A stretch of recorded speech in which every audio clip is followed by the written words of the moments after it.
Agarang naapula ang sunog na sumiklab sa isang bahagi ng PNP General Hospital sa Campo Crame nitong August 24, 2025 matapos ang mabilis na aksyon ng pinagsanib na puwersa ng Philippine National Police at Bureau of Fire Protection.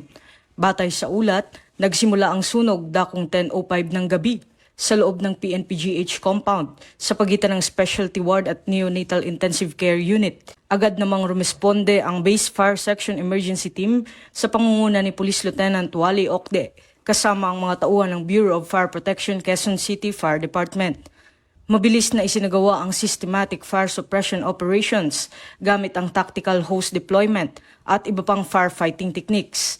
Bandang alas 10:50 ng gabi, idineklarang under control ang sunog at alas 11:19 naman ng gabi ay tuluyang idineklarang fire out ni Fire Inspector Mary Grace Peralta. Walang naiulat na nasaktan o nasawi dahil agad na nailikas ang lahat ng pasyente at kawani. Tinatayang nasa 360,000 pesos ang halaga ng pinsala. Lumabas sa paunang investigasyon ng BFP na ang sunog ay nagmula sa kisame ng nurses' call room. Personal na tumutok si PNP Chief Police General Nicolas Torre III upang tiyakin ang kaligtasan ng lahat. Samantala tiniyak ng BFP at PNP na mananatiling mataas ang antas ng kahandaan laban sa ganitong uri ng insidente.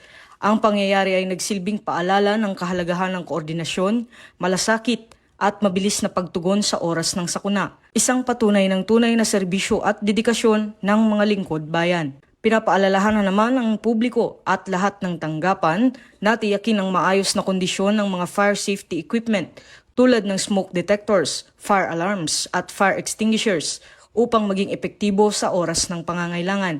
Ang pagiging handa at maagap ay susi upang makaiwas sa kapahamakan at mapanatili ang kaligtasan ng lahat.